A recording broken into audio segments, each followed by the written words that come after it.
divertissement. Ils lancent une série sur Netflix, regardent quelques épisodes avec un bol de pop-corn et soudain, un pays entier devient un spectacle fascinant. Pour des millions de personnes en Europe ou en Amérique du Nord, la Colombie est devenue une image presque mythique. On pense aux rues colorées, à la musique tropicale, aux plantations de café sous le soleil, aux plages magnifiques et aux personnages charismatiques sortis des séries sur les cartels. Les histoires de narcotrafiquants sont devenues un produit culturel. Certains regardent ces séries et finissent même par admirer les criminels. On imprime leur visage sur des t-shirts. On visite les villes associées à leur histoire. On prend des photos dans les lieux montrés à l'écran. Pour beaucoup de touristes, la Colombie ressemble à un décor d'aventure grandeur nature. Ils rêvent de se promener dans les rues de Carthagène, de boire un café réputé dans le monde entier et de revivre les scènes qu'ils ont vues à la télévision. Mais la réalité est beaucoup moins romantique. La vraie Colombie n'est pas un scénario hollywoodien où le méchant meurt à la fin avant que la musique ne démarre et que le générique apparaisse. La vraie Colombie est un pays qui porte encore les cicatrices de plusieurs décennies de violence, de peur et de corruption. Dès l'arrivée à Bogota, l'image parfaite commence souvent à se fissurer. L'air lourd, le bruit permanent de la circulation, les motos, la pollution et la tension quotidienne remplacent rapidement la carte postale vendue au reste du monde. Cette tension est partout. Pour les spectateurs étrangers, les histoires de cartels sont un divertissement du soir. Pour des millions de Colombiens, les conséquences de cette histoire font toujours partie du quotidien. Les anciens empires de la drogue n'ont jamais totalement disparu. Ils ont simplement changé de forme. Les figures extravagantes d'autrefois ont laissé la place à des réseaux plus discrets, plus organisés et beaucoup moins visibles. Dans certaines régions, l'État ne contrôle toujours pas complètement son territoire. Des groupes armés continuent d'exercer une influence importante. Des familles quittent encore leur village pour protéger leurs enfants. Des générations entières ont grandi dans un climat d'incertitude permanente. Pendant ce temps, le reste du monde continue souvent d'idéaliser cette réalité. Derrière les brochures touristiques, les photos Instagram et les paysages magnifiques, se cache un pays qui porte un lourd héritage de souffrance. Et chaque matin, des millions de Colombiens se réveillent avec un objectif très simple, arriver vivant à la fin de la journée. Quand le célèbre baron de la drogue à la moustache épaisse a été abattu sur un toit de Medellín il y a plus de 30 ans, beaucoup ont cru que la bataille était terminée. Les journaux du monde entier ont parlé d'une victoire historique. Les responsables politiques ont prononcé des discours triomphants. Les forces de sécurité ont été félicitées. Peu à peu, les touristes ont commencé à revenir. Pour le reste du monde, le message semblait clair. Le monstre avait été vaincu. Mais derrière les célébrations, quelque chose d'essentiel n'avait jamais disparu. Le système, lui, était toujours là. Les cartels n'ont pas été détruits. Ils ont simplement appris à devenir invisibles. Dans les années 1980 et 1990, les grands narcotrafiquants cherchaient l'attention. Ils construisaient des palais, exhibaient leurs richesses, défiaient ouvertement l'État et voulaient que tout le monde connaisse leur nom. Aujourd'hui, les choses fonctionnent autrement. Les nouveaux dirigeants des réseaux criminels ne ressemblent plus aux personnages des séries télévisées. Ils portent des costumes élégants, parlent plusieurs langues et dirigent parfois des entreprises parfaitement légales en apparence. Certaines personnes en Colombie les surnomment discrètement « Los Invisibles », les invisibles. Vous pourriez être assis à côté de l'un d'eux dans un restaurant chic de Bogota, sans jamais imaginer que cet homme calme et poli contrôle peut-être une partie d'un trafic international qui traverse actuellement l'océan Pacifique. Les anciens cartels déclaraient la guerre à l'État. Les nouveaux préfèrent infiltrer le système. Pendant ce temps, l'économie de la drogue continue de prospérer. Dans des régions comme Catatumbo ou Putumayo, les cultures de coca occupent encore d'immenses zones. Les techniques de production se sont modernisées. Les laboratoires clandestins sont mieux cachés. Les réseaux de transport sont plus sophistiqués. La cocaïne quitte le pays par des routes toujours plus difficiles à détecter. Cargaisons commerciales, voies des maritimes secrètes, sous-marins artisanaux construits dans des zones isolées. Mais la transformation la plus inquiétante ne concerne pas l'exportation. Elle concerne la Colombie elle-même. Autrefois, la cocaïne était principalement destinée aux consommateurs étrangers.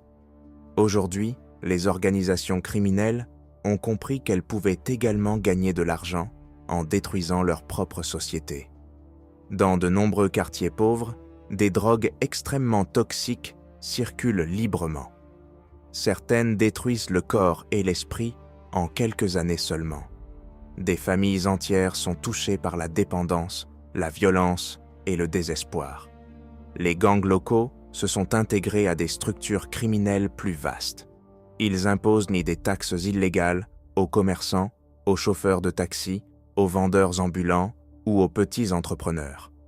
Cette extorsion porte un nom connu de tous, la vacuna, le vaccin, le paiement censé vous protéger de la mort. Ceux qui refusent prennent un risque énorme. Dans certaines zones, les habitants connaissent parfaitement les frontières invisibles qui séparent les territoires contrôlés par différents groupes. Traverser la mauvaise rue peut suffire à provoquer une agression ou pire encore. Officiellement, l'État continue de mener des opérations antidrogue. Les caméras filment les arrestations. Les soldats détruisent des laboratoires dans la jungle. Les responsables politiques promettent des progrès. Mais la réalité est plus profonde. L'argent du narcotrafic s'est infiltré partout, dans l'immobilier, dans certains secteurs économiques, dans les affaires, parfois même dans la politique. Et c'est précisément à ce moment-là que l'illusion commence à s'effondrer complètement. Car le monstre que le monde croyait mort n'a jamais disparu. Il a simplement appris à sourire, à porter une cravate et à travailler dans l'ombre. Partout dans le monde, les responsables politiques parlent d'égalité des chances. Ils parlent de mérite. Ils parlent de mobilité sociale. Ils expliquent que chacun peut réussir avec suffisamment de travail, de discipline et d'effort. Mais en Colombie, une grande partie de la population a appris une leçon très différente. Là-bas, beaucoup de gens ont l'impression que leur avenir est déjà décidé avant même leur naissance. Pour comprendre le problème profond du pays, il faut imaginer un immense immeuble, un bâtiment gigantesque de 6 étages. Et à l'intérieur de ce bâtiment, il y a un ascenseur. En théorie, cet ascenseur est censé permettre à chacun de monter. En pratique, il est cassé depuis longtemps. Ce système existe réellement. Il s'appelle les estratos. À l'origine, il devait servir à mieux répartir certaines dépenses publiques. Les quartiers les plus riches devaient contribuer davantage afin que les quartiers les plus pauvres puissent payer moins pour certains services essentiels. Sur le papier, l'idée semblait juste. Mais avec le temps, ce système a fini par créer quelque chose de beaucoup plus profond. Une séparation sociale devenue presque permanente. La société est divisée en 6 niveaux officiels.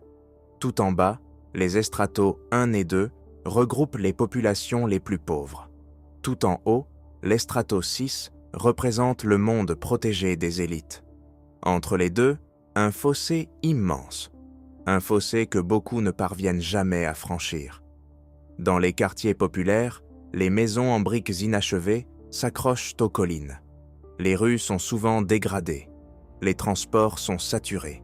Les habitants partent travailler avant l'aube et rentrent parfois après la tombée de la nuit.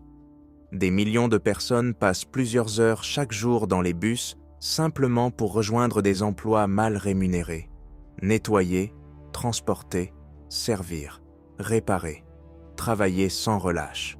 Et malgré tous ces efforts, beaucoup restent coincés au même endroit. Dans certaines zones, Les infrastructures sont insuffisantes. Les services publics fonctionnent difficilement. Les ambulances arrivent tard. Les habitants ont parfois le sentiment d'avoir été oubliés.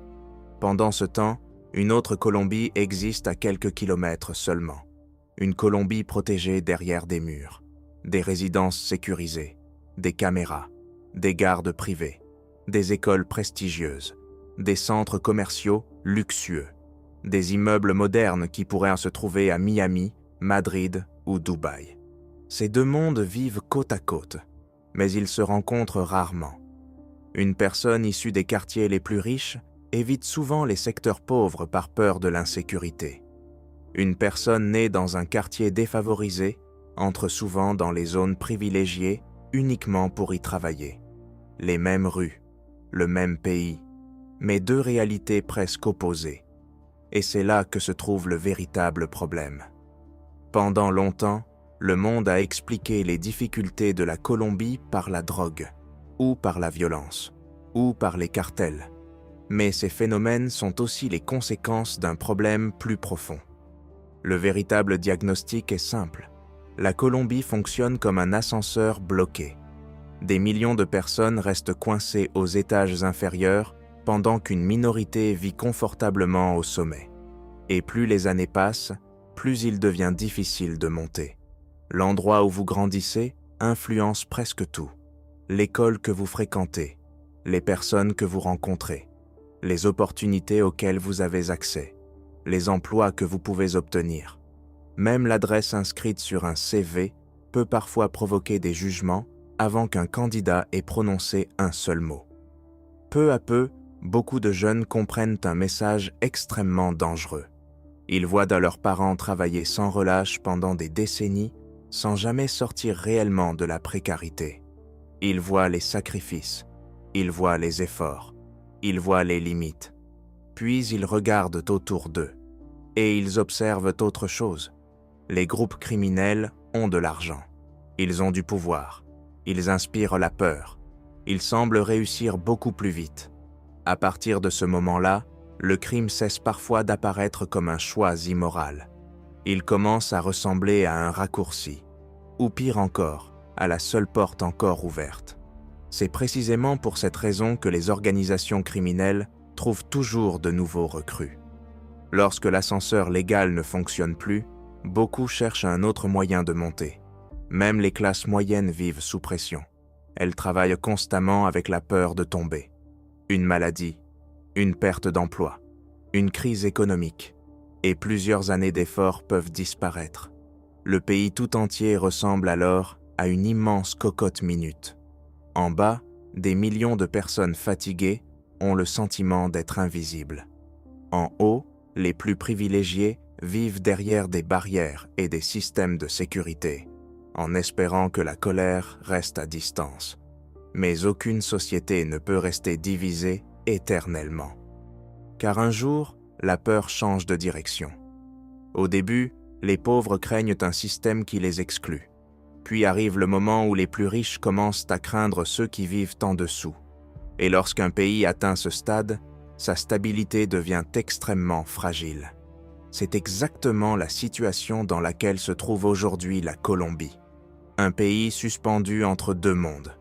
Un pays où des millions de personnes attendent encore un ascenseur qui ne semble plus fonctionner.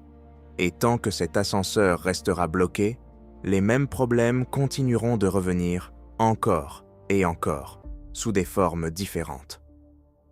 Partout dans le monde, Medellín est souvent présenté comme une histoire de réussite. Des urbanistes, des journalistes et des responsables politiques citent régulièrement la ville comme un exemple spectaculaire de transformation. Pendant des années, Medellín était connue comme l'une des villes les plus dangereuses de la planète. Aujourd'hui, elle apparaît dans les guides touristiques, les magazines de voyage et les conférences internationales comme un symbole de renaissance. Les visiteurs découvrent des téléphériques modernes qui survolent les quartiers construits sur les collines. Ils admirent les bibliothèques publiques, les escaliers mécaniques géants installés dans certains secteurs populaires, les fresques colorées, les projets culturels. Tout semble raconter la même histoire. Une ville qui a vaincu la violence. Une ville qui a tourné la page. Une ville qui a réussi là où tant d'autres ont échoué. Mais cette image ne fonctionne vraiment que lorsqu'on la regarde de loin. Car la violence n'a jamais totalement disparu. Elle a simplement changé de visage. Des milliers de touristes visitent chaque année des endroits comme la Comuna 13. Ils suivent des guides souriants. Ils regardent des spectacles de danse. Ils prennent des photos devant les peintures murales. Ils écoutent des récits sur la paix retrouvée et la transformation sociale. Pendant quelques heures, tout semble parfaitement contrôlé. Le passé paraît terminé. Mais il suffit parfois de s'éloigner de quelques rues pour que la réalité réapparaisse. L'histoire officielle s'arrête souvent là où les caméras cessent de filmer. Derrière les parcours touristiques existe une autre ville. Une ville que beaucoup d'étrangers ne voient jamais. Dans plusieurs quartiers, des groupes criminels continuent d'exercer une influence considérable. Les habitants connaissent des frontières invisibles qui ne figurent sur aucune carte. Pour les visiteurs, elles n'existent pas. Pour les résidents, elles peuvent décider de la vie ou de la mort. Certaines rues appartiennent à un groupe, d'autres à un groupe rival. Les enfants apprennent ces règles très tôt. Ils savent où ils peuvent aller. Ils savent quelle zone éviter. Ils savent quel chemin emprunter pour rentrer chez eux. Un simple déplacement peut parfois devenir dangereux. Les organisations locales, souvent appelées combos, ne se sont jamais évaporées après les grandes réformes urbaines. Elles se sont adaptées. Elles sont devenues plus discrètes, plus efficaces, plus organisées.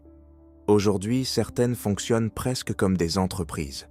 Elles contrôlent l'extorsion, la distribution de drogue, les prêts illégaux, une partie des transports, parfois même la résolution des conflits de voisinage. Dans certains secteurs, les commerçants paient régulièrement de l'argent pour pouvoir continuer à travailler. Le boulanger, le chauffeur, le vendeur ambulant, le coiffeur, le propriétaire d'une petite épicerie. Tout le monde connaît ce système. On l'appelle encore la vacuna, le paiement censé garantir votre sécurité, ou du moins éviter les problèmes. Les autorités mettent souvent en avant la baisse des statistiques de criminalité. Et il est vrai que certains indicateurs se sont améliorés par rapport aux décennies les plus sanglantes. Mais beaucoup d'habitants savent également que la réalité est plus complexe. Les groupes criminels ont compris une chose essentielle. Une violence trop visible attire l'attention. Elle attire la police. Elle fait fuir les investisseurs. Elle éloigne les touristes. Elle perturbe les affaires. Alors les méthodes ont changé. Moins de démonstrations publiques. Moins de guerres ouvertes, plus de discrétion, plus de contrôle, plus de silence. Les chiffres deviennent meilleurs. La peur reste présente. Pour de nombreuses familles, cette peur continue d'organiser la vie quotidienne. Et Medellín n'est qu'un exemple parmi d'autres. Lorsqu'on quitte les grandes villes, le tableau devient souvent encore plus inquiétant. Dans plusieurs régions éloignées du pays, l'État semble presque absent. Des territoires immenses restent difficiles à contrôler. Les routes sont rares, les infrastructures insuffisantes, les hôpitaux éloignés, les postes de police isolés. Dans certaines zones, le pouvoir réel appartient à ceux qui possèdent les armes. Depuis des décennies, différents groupes armés se disputent le contrôle de ces territoires. Guérillas, milices, groupes criminels, réseaux liés au narcotrafic. Tous cherchent à contrôler les ressources, les routes de transport et les activités économiques illégales. Pour les habitants de ces régions, la question n'est souvent pas de savoir qui gouverne officiellement. La vraie question est de savoir quel groupe armé contrôle actuellement le territoire. En 2016, lorsque le gouvernement colombien a signé un accord de paix historique avec les FARC, le monde entier a applaudi. Les médias ont parlé d'un tournant décisif. Les dirigeants internationaux ont salué l'événement. Beaucoup ont cru que la guerre touchait enfin à sa fin. Mais dans plusieurs zones rurales, la situation a évolué différemment. Lorsque certains groupes ont abandonné leur position, d'autres sont arrivés presque immédiatement. Les espaces laissés vacants ont été occupés. Les acteurs ont changé. Le système est resté. Le conflit ne s'est pas terminé. Il s'est fragmenté. Aujourd'hui encore, plusieurs organisations se disputent les plantations de coca, les mines illégales et les routes utilisées pour le trafic. Entre elles se trouvent les populations civiles. Des familles entières vivent dans un état d'incertitude permanent. Si un village se trouve dans une zone contrôlée par un groupe, il peut être considéré comme ennemi par un autre. La neutralité devient presque impossible. Le simple fait de vivre quelque part peut devenir une prise de position involontaire. Dans ces régions, les groupes armés remplissent parfois des fonctions normalement assurées par l'État. Ils imposent des règles, collectent des taxes, décident des sanctions, arbitrent les conflits, rendent leur propre forme de justice. Lorsqu'un problème survient, il n'y a pas toujours un juge, pas toujours un avocat, pas toujours une administration. Parfois, il n'y a qu'un homme armé qui prend une décision. Et cette décision est rarement contestée. Les enfants qui grandissent dans ces zones apprennent très tôt une leçon dangereuse. Ils découvrent que le pouvoir ne semble pas venir des institutions, ni de l'éducation, ni des lois, mais de la force, des armes, du contrôle du territoire. Cette réalité explique pourquoi les groupes armés continuent à recruter. Pour beaucoup de jeunes vivant dans des régions isolées, les alternatives sont limitées. Les universités sont lointaines, les opportunités économiques faibles, les perspectives de mobilité sociale presque inexistantes. Entre une vie de pauvreté et l'intégration à une organisation armée qui promet argent, statut et protection, certains font un choix que beaucoup d'observateurs extérieurs ont du mal à comprendre. Mais ce choix est souvent le produit du système lui-même. Pendant ce temps, l'État continue d'organiser des opérations spectaculaires. Les hélicoptères survolent la jungle. Les soldats détruisent des laboratoires clandestins. Les médias diffusent les images. Les responsables politiques parlent de progrès. Puis les troupes repartent. Et bien souvent, les groupes armés reviennent. Le cycle recommence. Encore et encore. C'est là que se trouve l'échec fondamental du système colombien. Le problème n'est pas seulement la corruption, ni uniquement le trafic de drogue. Le véritable problème est un État qui n'a jamais réussi à exercer une autorité complète sur l'ensemble de son territoire. Au fil des décennies, cette faiblesse est devenue normale. La violence a cessé d'être une exception. Elle est devenue une composante permanente du fonctionnement du pays, comme une infrastructure invisible. Quelque chose qui relie la politique, l'économie, la sécurité et même la vie quotidienne. Et lorsqu'une société vit suffisamment longtemps dans cet environnement, une conséquence particulièrement dangereuse apparaît. Les citoyens commencent à perdre confiance dans l'idée même du changement. Ils cessent de croire que les institutions peuvent résoudre les problèmes. Ils cessent de croire que les promesses seront tenues. Ils cessent parfois même d'imaginer un avenir différent. Et lorsqu'un pays atteint ce stade, la crise ne concerne plus seulement la sécurité. Elle touche le cœur même de la société. Parce qu'un système peut survivre longtemps à la violence, mais il survit beaucoup plus difficilement à la disparition de l'espoir. Les touristes occidentaux adorent souvent raconter la même histoire lorsqu'ils reviennent de Colombie. Ils achètent un fruit à un vendeur de rue à Bogota ou à Cali. Ils voient un sourire fatigué sur son visage. Puis ils publient une photo sur les réseaux sociaux accompagnée d'un message inspirant. Les gens n'ont pas beaucoup d'argent, mais ils savent profiter de la vie. Ils sont pauvres, mais heureux. Nous avons beaucoup à apprendre d'eux. Cette vision est confortable. Elle est aussi profondément trompeuse, parce que ce sourire n'est pas toujours un signe de bonheur. Très souvent, c'est simplement une stratégie de survie, une manière de continuer malgré la fatigue, malgré les difficultés, malgré l'incertitude. En Colombie, il existe un mot qui résume parfaitement cette réalité. Elle rebusque. Les économistes parlent d'économie informelle. Mais dans la vie réelle, le mot signifie quelque chose de beaucoup plus brutal. Il signifie se réveiller chaque matin sans savoir si l'on gagnera assez d'argent pour manger le soir même. Des millions de Colombiens vivent ainsi, sans contrat, sans sécurité, sans assurance maladie digne de ce nom, sans congé payé, sans garantie pour l'avenir. Chaque journée ressemble à une nouvelle improvisation.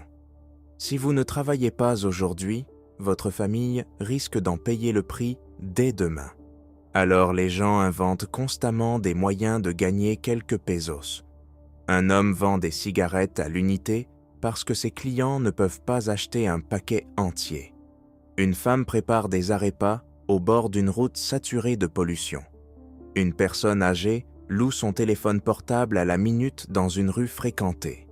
Des enfants nettoient les pare-brises au feu rouge. Des vendeurs ambulants traversent les embouteillages sous la chaleur ou sous la pluie. Partout, la même logique domine. Trouver quelque chose, n'importe quoi, juste assez pour tenir jusqu'au lendemain. Toute une partie du pays fonctionne ainsi, jour après jour, semaine après semaine, année après année. Mais cette situation devient de plus en plus difficile. Le coût de la vie augmente régulièrement. Les produits de base coûtent plus cher. Le riz, l'huile, les haricots, les transports, l'électricité, les loyers. Pendant ce temps, les revenus progressent beaucoup plus lentement. Pour des millions de familles, l'équilibre est déjà extrêmement fragile. Il suffit d'un imprévu pour provoquer une catastrophe, une maladie, une panne, une dépense urgente, une perte d'emploi. Et c'est souvent à ce moment qu'apparaît l'un des pièges les plus cruels du pays, le système appelé gota à gota, goutte après goutte. Derrière ce nom presque inoffensif se cache un mécanisme qui détruit la vie de milliers de personnes. Le principe est simple. Une famille a besoin d'argent rapidement. Les banques refusent de lui prêter. Les démarches administratives sont trop longues. L'urgence est immédiate. Alors, un prêteur apparaît. Pas de documents compliqués, pas de garantie, pas de questions. L'argent est disponible tout de suite. Pour quelqu'un qui est désespéré, cela ressemble à une solution. Mais ce n'est pas une solution. C'est un piège. Les taux d'intérêt sont énormes. Les remboursements sont quotidiens. Chaque jour, quelqu'un passe récupérer son argent. Et lorsqu'un paiement manque, les problèmes commencent. Des menaces, des intimidations, des agressions, des commerces détruits, des familles terrorisées, parfois même des disparitions. Des milliers de personnes entrent dans ce système sans jamais réussir à en sortir. Une dette censée résoudre une urgence devient une prison, une forme moderne d'esclavage économique. Le plus tragique est que beaucoup n'ont aucune autre option. Les responsables politiques aiment parler d'esprit d'entreprise. Ils utilisent des mots modernes, flexibilité, innovation, auto-entrepreneuriat. Mais la réalité est bien différente. Il n'y a rien de glorieux dans le fait qu'un homme de 70 ans pousse un chariot chargé de carton sous la pluie pendant 12 heures pour gagner quelques pièces. Ce n'est pas la liberté économique, c'est l'épuisement transformé en modèle social. Parfois, les autorités lancent des opérations contre les vendeurs de rue. Officiellement, il faut protéger l'image de la ville, maintenir l'ordre, libérer les trottoirs. La police confisque alors des marchandises. Des fruits sont jetés au sol. Des amendes sont distribuées. Des familles perdent en quelques minutes la totalité de leurs revenus de la semaine. Le paradoxe est cruel. Le même système incapable d'offrir un emploi stable punit ceux qui essaient simplement de survivre sans lui. Et comme si cela ne suffisait pas, une autre crise est venue compliquer encore davantage la situation. À l'est du pays, le Venezuela s'est progressivement effondré. Des millions de personnes ont quitté leur pays. Elles ont traversé des montagnes, des routes, des frontières, des sentiers clandestins. Certaines familles ont marché pendant des semaines. Des parents transportaient leurs enfants sur leurs épaules. Ils dormaient sous des ponts. Ils traversaient les cols montagneux dans le froid. Tous espéraient trouver une vie meilleure. Mais beaucoup sont arrivés dans un pays qui peinait déjà à prendre soin de sa propre population. La Colombie a accueilli un nombre immense de migrants. Les écoles se sont remplies. Les hôpitaux ont subi une pression supplémentaire. Les quartiers populaires sont devenus encore plus densément peuplés. Progressivement, les tensions ont commencé à apparaître. Dans certains secteurs pauvres, les habitants ont commencé à considérer les nouveaux arrivants comme des concurrents.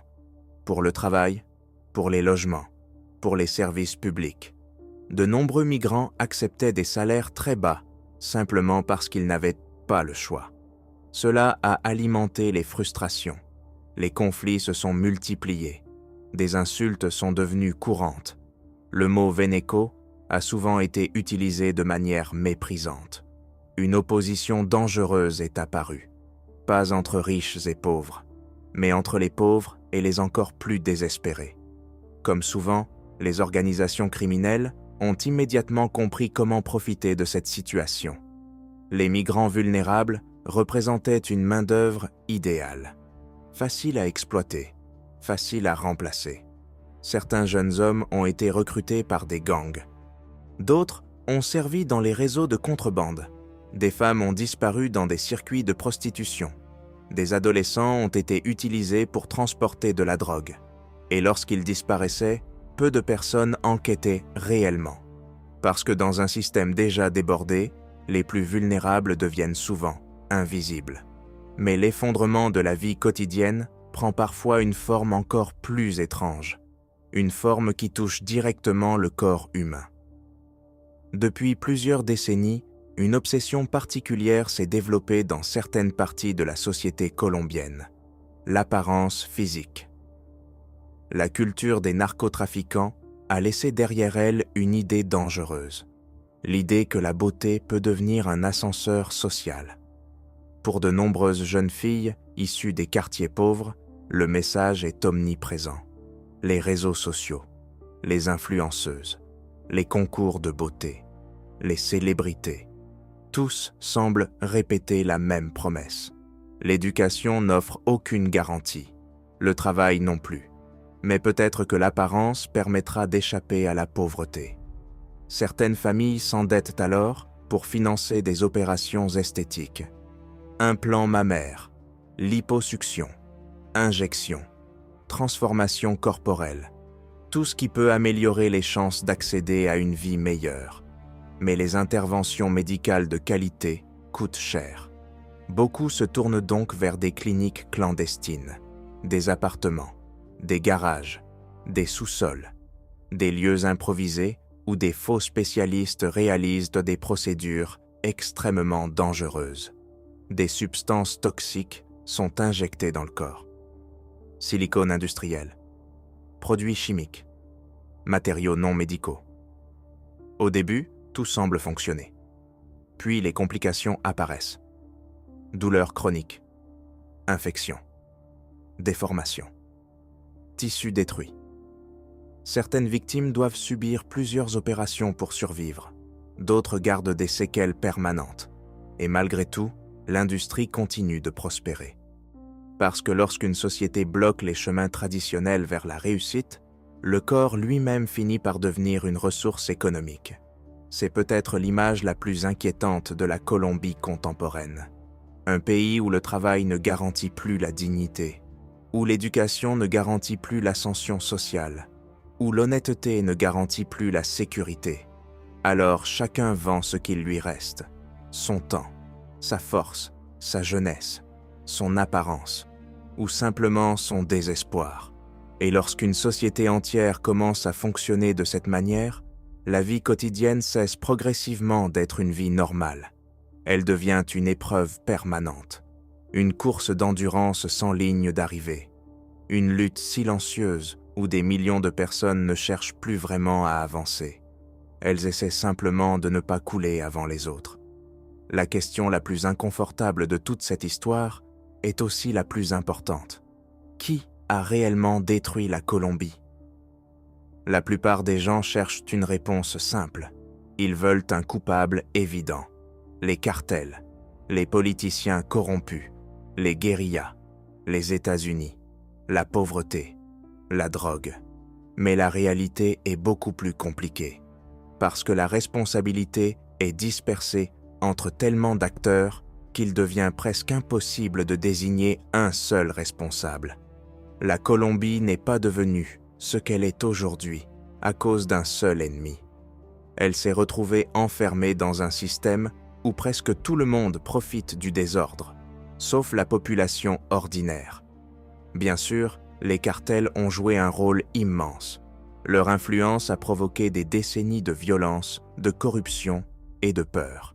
Des générations entières ont grandi au milieu des assassinats, des enlèvements et des extorsions. Mais les organisations criminelles ne sont pas apparues par magie. Elles ont prospéré parce qu'elles ont trouvé un terrain favorable. Pendant des décennies, de vastes régions du pays ont été abandonnées. Peu d'investissements, peu d'infrastructures, peu d'opportunités, peu de présence de l'État. Dans certaines zones rurales, les groupes armés étaient parfois les seuls à offrir du travail, une forme de protection ou une source de revenus. Et lorsqu'un État laisse un vide derrière lui, quelqu'un finit toujours par l'occuper. En Colombie, ce vide a souvent été rempli par des hommes armés. La corruption a aggravé la situation. Avec le temps, de nombreux responsables locaux ont compris qu'il était parfois plus rentable de collaborer avec les réseaux criminels que de les combattre. Des maires, des policiers, des juges, des militaires. Certains ont accepté des pots de vin, d'autres ont agi sous la menace. Mais au fil des années, les frontières entre pouvoir légal et pouvoir criminel sont devenues de plus en plus floues. Pour les citoyens ordinaires, le message était clair. La loi ne protège pas tout le monde de la même manière. Les puissants disposent de protection. Les autres doivent souvent se débrouiller seuls. Cette perte de confiance a laissé des traces profondes. Mais la responsabilité ne s'arrête pas aux frontières colombiennes. Les pays les plus riches du monde ont également participé à cette histoire. Pendant des décennies, les États-Unis et plusieurs pays européens ont mené une guerre déclarée contre le trafic de drogue. Des milliards de dollars ont été investis.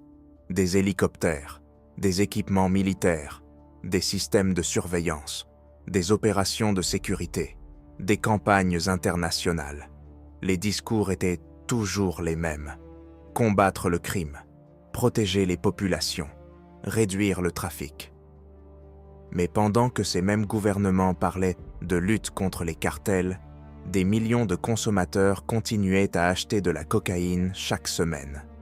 C'est là que se trouve l'une des plus grandes contradictions du système. Le monde demande à la Colombie d'arrêter la production, mais continue à financer la demande. Tant que des consommateurs fortunés seront prêts à payer des sommes importantes, quelqu'un produira la marchandise, et les bénéfices restent tellement élevés qu'ils attirent toujours de nouveaux acteurs. Pour un agriculteur isolé dans la jungle, cultiver des produits légaux rapporte souvent très peu. La coca offre davantage, parfois beaucoup d'avantages. Les groupes armés le savent parfaitement. C'est pourquoi ils protègent les plantations. C'est pourquoi ils contrôlent les routes de transport. C'est pourquoi ils défendent leur territoire avec violence. Progressivement, la cocaïne a cessé d'être uniquement un produit criminel. Elle est devenue une partie de l'économie de régions entières. L'argent circule, les commerces en profitent, les transports en profitent, l'immobilier en profite. Des secteurs parfaitement légaux bénéficient parfois indirectement de flux financiers issus d'activités illégales. Et plus cette situation dure, plus il devient difficile de séparer les deux mondes. Mais il existe une autre responsabilité encore plus profonde. L'inégalité. Une société extrêmement divisée finit toujours par devenir instable. Pendant des décennies, une partie des élites colombiennes a réussi à se protéger derrière des murs, des gardes privés et des quartiers sécurisés. Les familles les plus riches avaient accès aux meilleures écoles, aux meilleurs hôpitaux, aux meilleures opportunités, à une protection que la majorité de la population ne pouvait pas se permettre. Dans les quartiers pauvres, la réalité était totalement différente. Les habitants faisaient la face aux mêmes problèmes sans disposer des mêmes ressources. Avec le temps, beaucoup ont commencé à comprendre quelque chose de dangereux.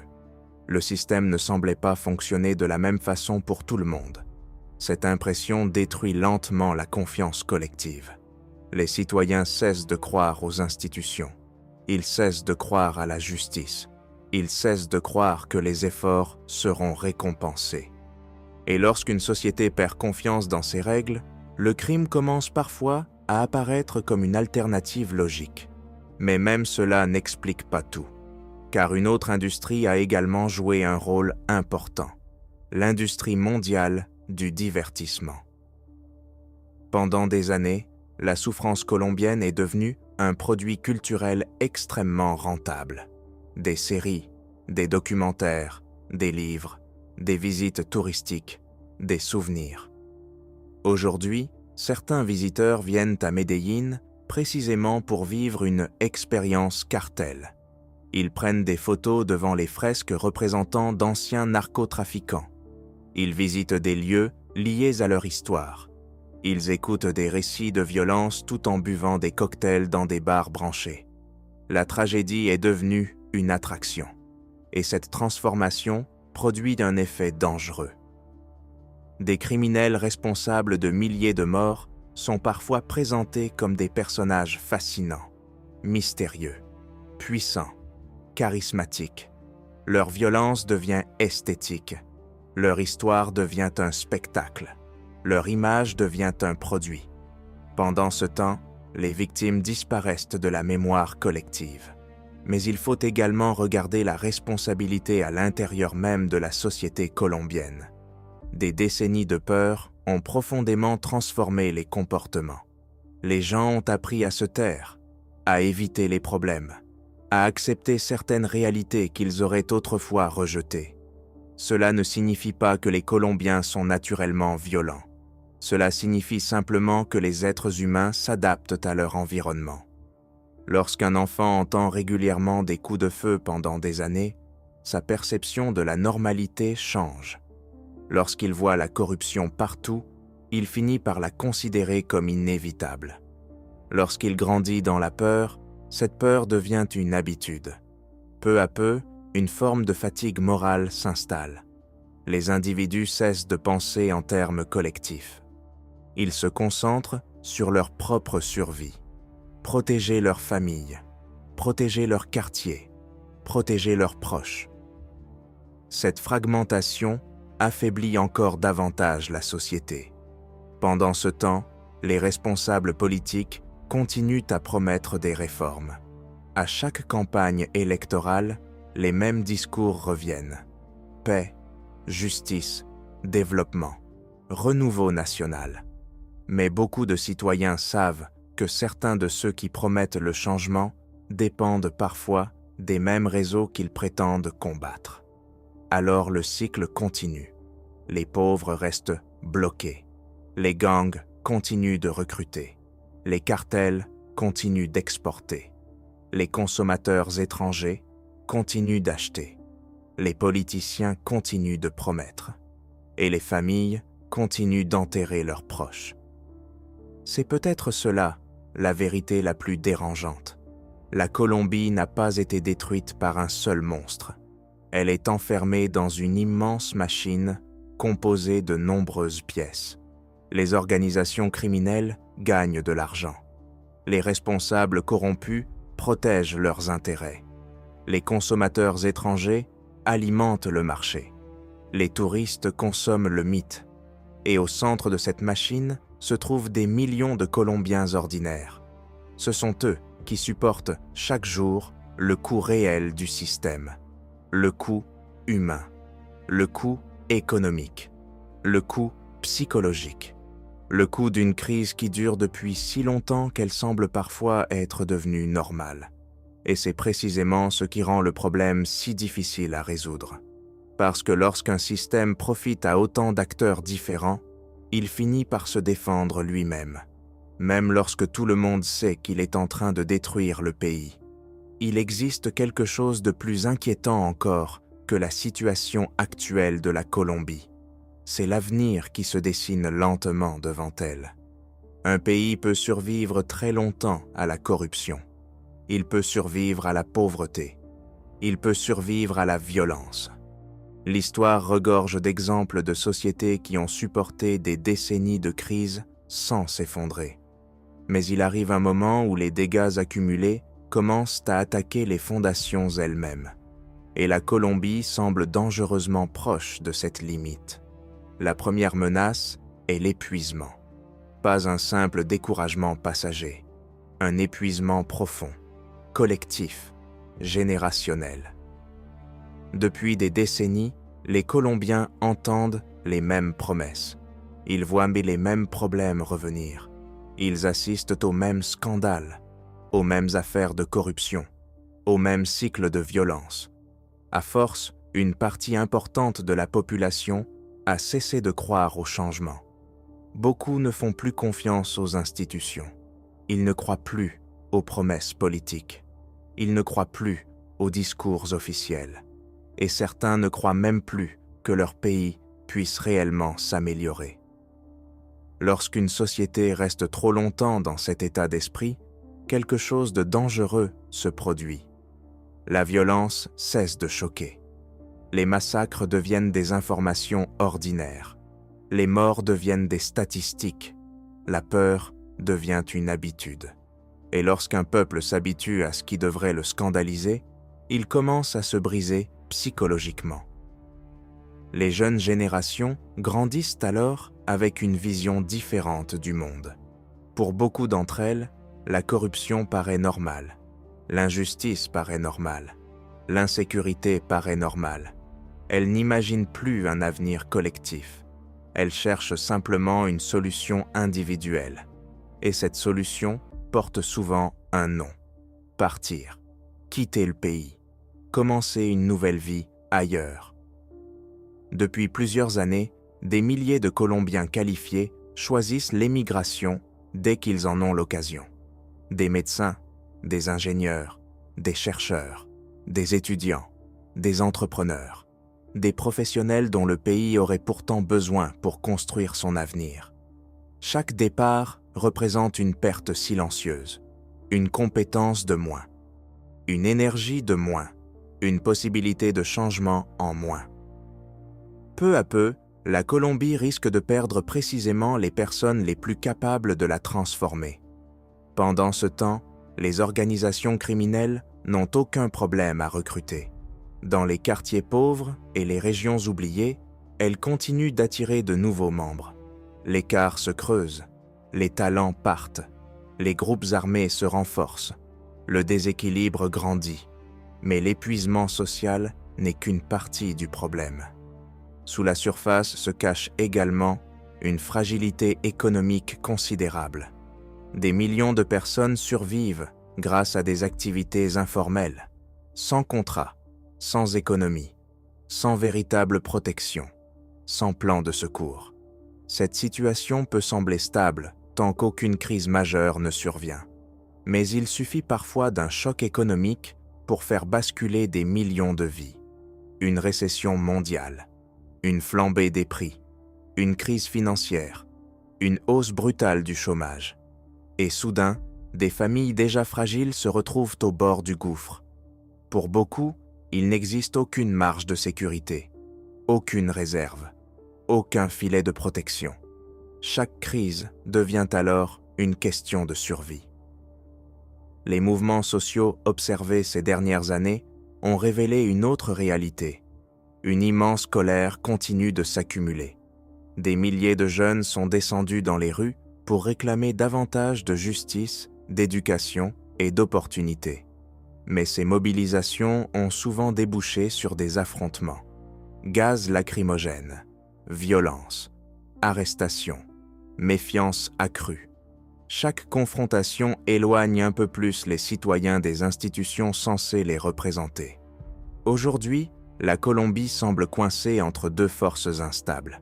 D'un côté, un système politique incapable de résoudre les inégalités profondes. De l'autre, des organisations criminelles trop puissantes pour être éliminées facilement. Et entre les deux, une population qui tente simplement de survivre. Mais la menace la plus grave pourrait venir d'un autre domaine, l'environnement. Car pendant que le pays lutte contre ses problèmes sociaux et sécuritaires, une autre destruction avance plus discrètement. Dans plusieurs régions, les forêts disparaissent à un rythme inquiétant. Des zones entières de jungle sont détruites. Les rivières sont contaminées. Les sols sont dégradés.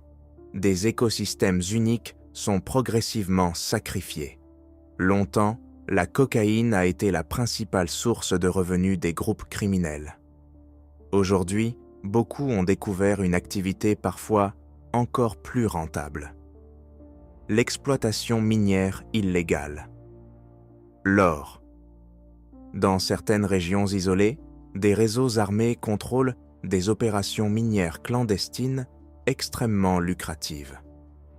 Pour extraire le métal précieux, ils utilisent souvent du mercure et d'autres produits toxiques. Ces substances contaminent durablement l'eau. Elles empoisonnent les terres agricoles. Elles affectent les populations locales.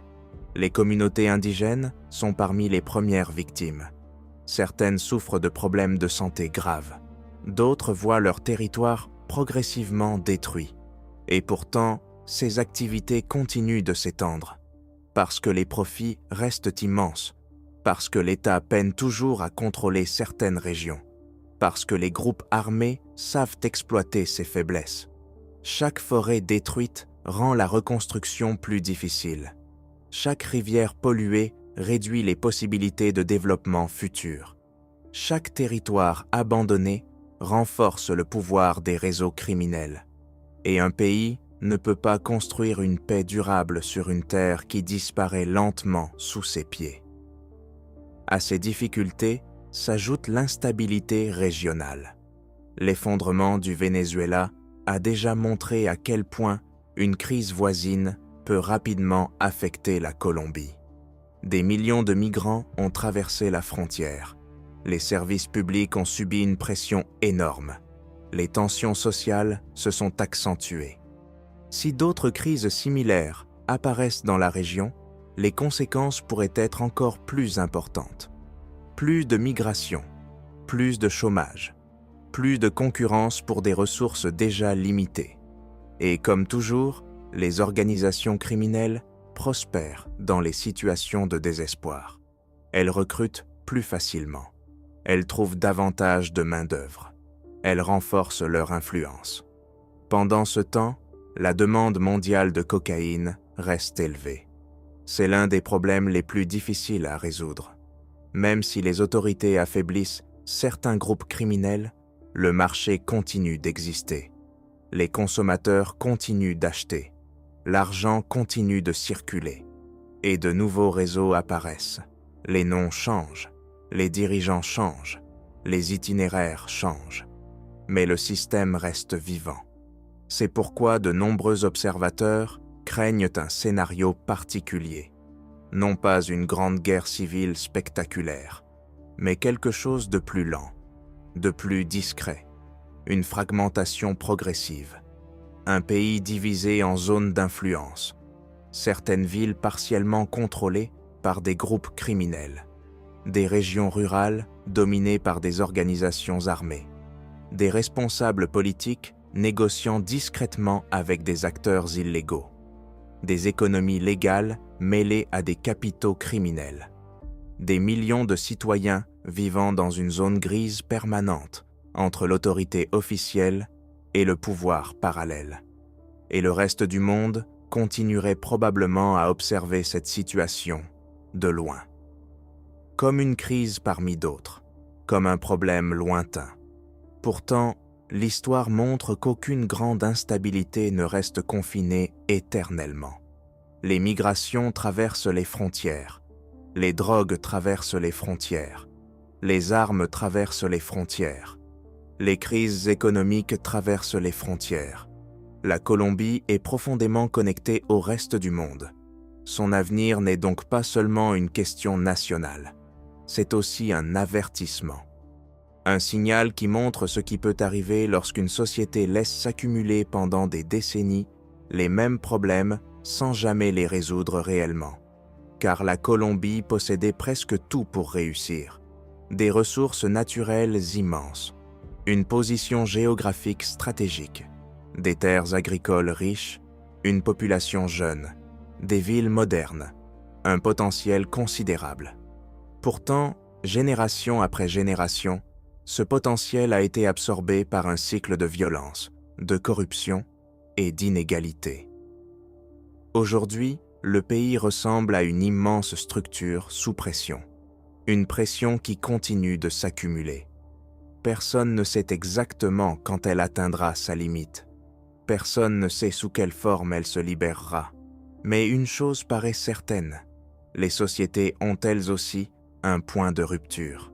Et lorsqu'un nombre suffisant de citoyens finit par croire que rien ne changera jamais, l'avenir cesse d'être une promesse. Il commence à ressembler à une menace. Lorsque le dernier avion quitte Bogota et que les touristes rentrent chez eux avec leurs sacs de café, leurs photos de rues colorées et leurs souvenirs d'aventure, la Colombie reste seule.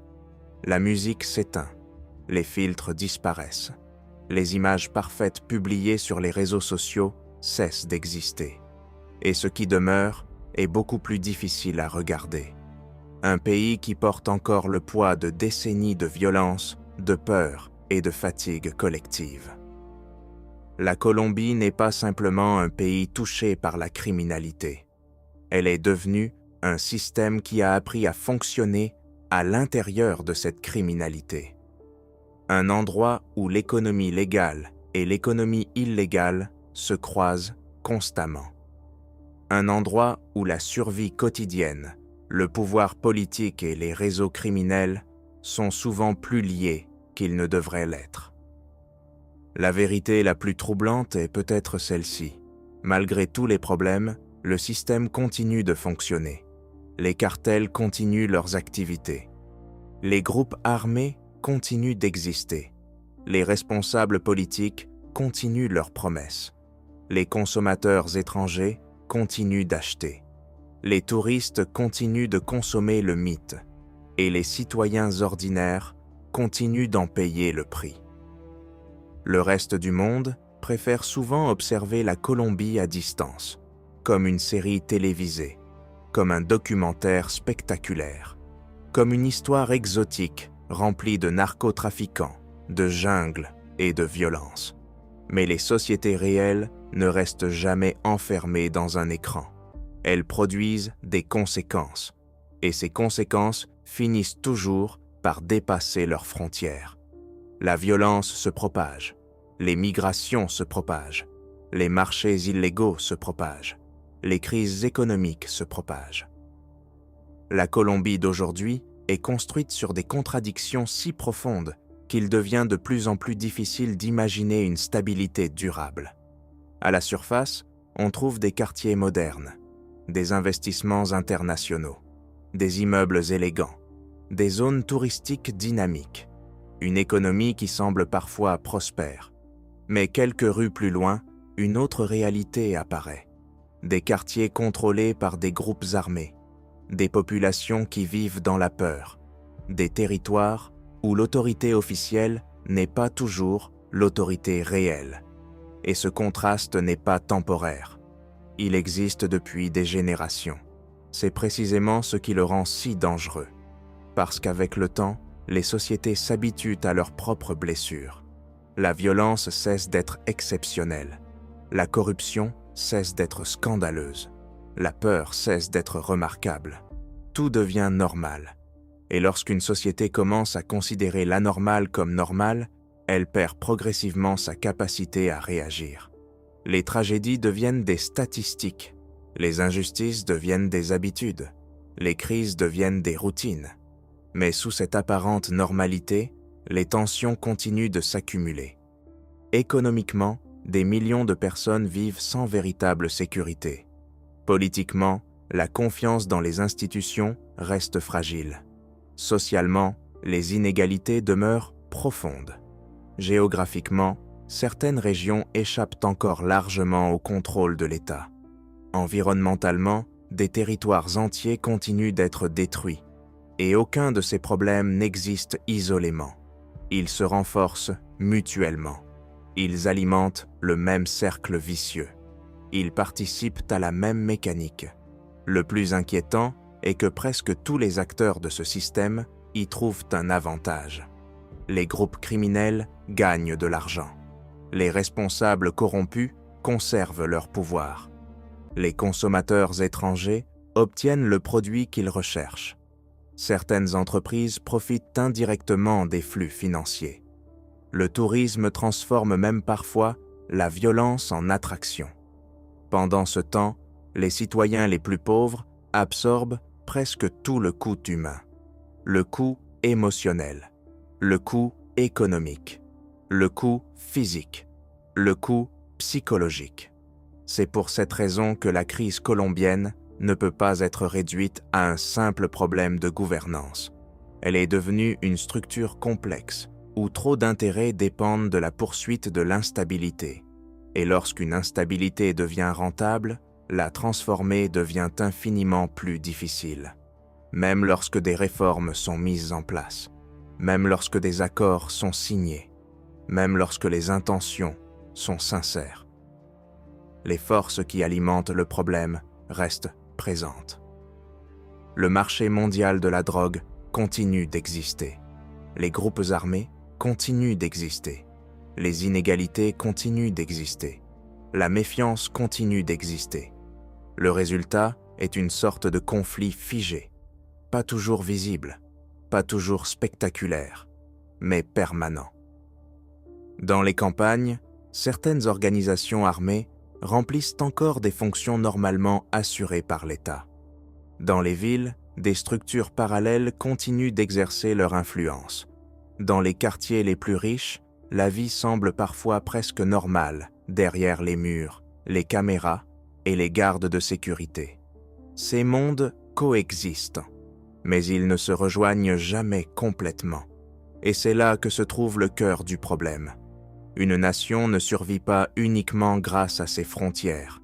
Elle survit grâce à des règles communes, grâce à des institutions crédibles, grâce à une confiance minimale entre ses citoyens. Lorsque ces éléments s'affaiblissent, la société cesse progressivement de fonctionner comme un ensemble. Elle devient une collection de réalités séparées, vivant sous le même drapeau. La Colombie se rapproche dangereusement de cet état. Le scénario le plus inquiétant n'est peut-être pas un effondrement brutal. Ce n'est pas une révolution soudaine. Ce n'est pas une guerre spectaculaire. C'est quelque chose de beaucoup plus lent, une normalisation progressive de la fragmentation. Un avenir où certaines régions resteront connectées à l'économie mondiale, tandis que d'autres resteront enfermées dans des systèmes dominés par les groupes armés. Un avenir où le lieu de naissance déterminera de plus en plus la sécurité, les opportunités et même l'espérance de vie. Et pendant ce temps, les forces qui alimentent cette situation continueront d'agir. La demande mondiale de drogue restera forte. L'exploitation illégale des ressources restera rentable. Les tensions migratoires continueront d'exister. Les dommages environnementaux continueront de s'accumuler. Le système produira encore davantage de déséquilibre, encore davantage de pression, encore davantage d'incertitude. Et le changement le plus dangereux est peut-être déjà en cours. De nombreux jeunes Colombiens ne croient plus à une transformation collective. Ils ne croient plus que les institutions puissent réparer le pays. Ils ne croient plus que la justice puisse fonctionner de manière égale pour tous. Ils cherchent des solutions individuelles, partir, s'adapter, survivre, contourner le système plutôt que le reconstruire. Or, lorsqu'une société cesse de croire à un avenir commun, elle perd l'un des éléments les plus essentiels à sa reconstruction, l'espoir collectif. Aujourd'hui, la Colombie se trouve dans cet espace fragile entre résistance et épuisement. Elle ne s'est pas effondrée, mais elle n'est pas guérie non plus. Elle continue d'avancer tout en portant le poids de contradictions qu'elle n'a jamais résolues. Un pays d'une beauté exceptionnelle, un pays riche en ressources, un pays riche en culture, un pays riche en potentiel, mais prisonnier d'un système qui consomme continuellement sa propre énergie. Et c'est peut-être la conclusion la plus inconfortable de toutes. La Colombie n'attend pas une catastrophe future. Elle vit déjà à l'intérieur d'une pression lente et permanente, une pression qui s'accumule année après année.